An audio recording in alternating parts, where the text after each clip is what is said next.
Hello out there, I am Reverend Daniel Ogidi, and I'm lecturing Church History Survey here at Adullam. Church History is a very exciting course because in it, you get exposed and taken back in time to the history of the church,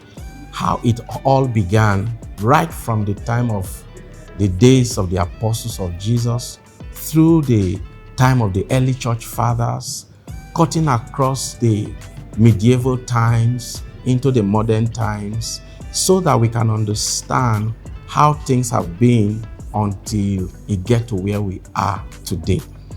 In church history, we're going to be looking at some very significant figures that made huge contribution to our theologies, to the practice of faith. We're going to look at some of the great names that made these great contributions that help to shape our thinking and really formalize and organize Christianity from what it was in its infancy to what it is now as a great global movement all over the world. We're going to be looking at some of the challenges that we had right from the early days in terms of doctrine, the issues and crises we had in formulating our doctrines, the problems of heresies that we have, the problems of interpreting the nature of Christ. And then we're going to move on to look at some of the challenges also that came from persecution that the early saints experienced right through the imperial persecution in the Roman Empire. And then we're going to see the things that led to the end of that persecution and how the church became very influential and powerful and began to shape the nations of the world and the cultures of the world. And then we're going to move from there to also look at some not so nice things in our history, some very embarrassing things that left a stain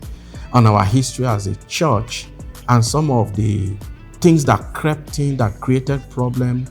and brought a need for a reformation, the things that led to a need for a reformation. And we're going to look at some of the dynamics around the Reformation and the impact of the Reformation and how it eventually resulted into the breakaways and the denominations that evolved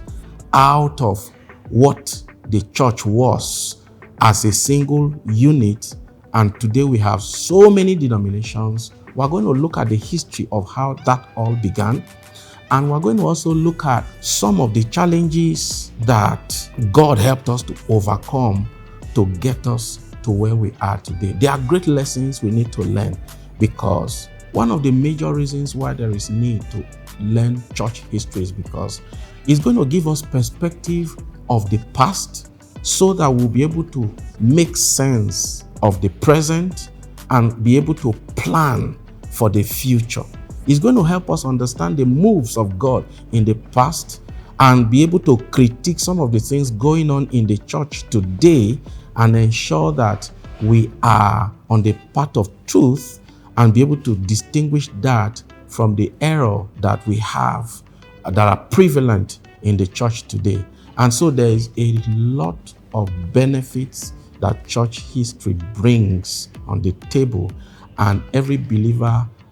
is encouraged to study our history so that we can draw practical lessons and be able to forge ahead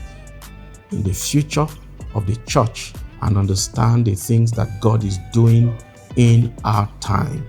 Some of the issues we are having today that look so complex, look so difficult, answers have been provided in the past. And it's when you do church history, you'll be able to leverage these answers and attend to the crisis of the present and also brace yourself for the challenges of the future. It's going to be a great time of engagement. And so I look forward to having you in class, and it's going to be an awesome time. God bless you.